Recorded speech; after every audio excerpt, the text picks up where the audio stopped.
Ladies and gentlemen, welcome back to the channel. Now, today, as you can see, I'm back on the First Descendants website, and the reason for this is because we're getting extremely close to July the 2nd, where we can finally jump into the official launch of the First Descendant. I cannot wait. But yeah, the reason for the video is we got some more interesting news. The developers have given us some information about the Endgame, the Endgame content, and what they are saying is basically we're going to have endless Endgame content.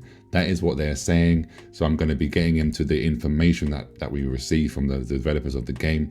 Now, before I jump into that, let me just say, if you're excited for the First Descendant, don't forget to like and subscribe to the channel if you haven't already. I appreciate all of the good support I've been getting from you guys and girls on my First Descendant videos up until now. Plenty more to come, don't you worry. When the game goes live, I'm going to be streaming it over on my Twitch channel. So make sure to head over to my Twitch, follow me over there, because on July the 2nd, we're going to be deep diving into the First Descendant for a long time. It's going to be a fun time as well.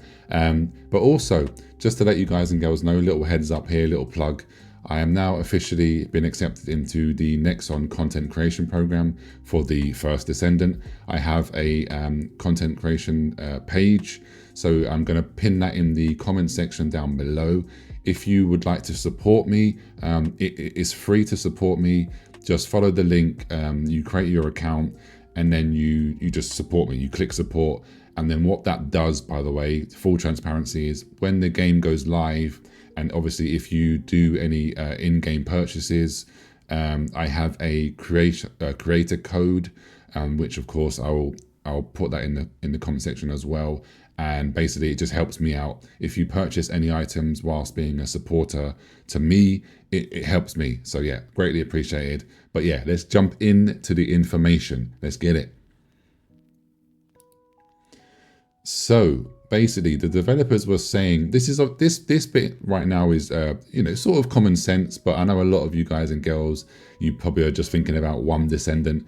But they're basically telling us to make sure that when we finish the main story quest, that we go around and we collect all of the descendants, because the reason for this is each descendant is actually very, very useful in different types of content, which I'll touch upon in a little bit later on during the video.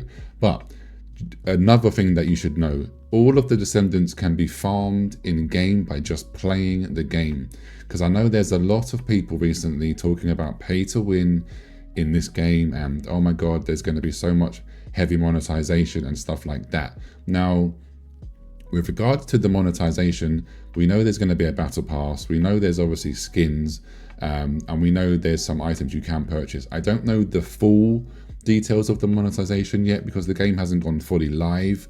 So as soon as it does go live, I'll be looking at this, and if there's anything that I feel is concerning, I will bring it to the channel, and I will of course leave some feedback for the developers of the game. But when it comes to descendants, you can farm the materials by just playing the game, killing monsters, and then you can research. Now, just remember that the research time is about 16 hours. So just remember that when you're playing the game. Also, when we're also during combat, we can acquire different materials to research ultimate weapons, which not only have excellent base stats, but they also have special unique abilities. So for example, the Thunder Cage, it generates electric waves on impact. So think of it like an AoE DPS. And another thing to take note of is that certain weapons actually become stronger when they're paired with certain descendants. So we have to obviously test the different weapons with different descendants to see their full potential. Now, straight off the gate, right out the gate, I can tell you that the Thunder Cage is electric, and Bunny is also an electric descendant. So we have to assume that if you pair Thunder Cage with Bunny, we're going to get the most DPS for that weapon. But of course, I'm going to have plenty of guides when I can get fully hands-on with all of the descendants and all of the weapon combinations. So don't worry about that. Check back on this channel for those type of videos coming soon. Now, they are also currently working on new descendants and weapons, which we already know, but that's good. They've just confirmed it again. Now, there's also going to be different levels of difficulties for the missions. So once you finish the main story quest, we will be able to replay all of the missions at different difficulty levels, which will give us better rewards. And the good news is that these rewards, they're not fixed to just one particular mission. So for example, if I was looking for a material to research Bunny, I would get burnt out or bored if I had to just repeatedly farm the same mission over and over and over again. But the good news is we don't have to do that. The developers of the game have said they want us to not feel forced to do just one particular mission over and over. So the rewards are going to get switched up on regular intervals, so we can do whatever we like, which is great.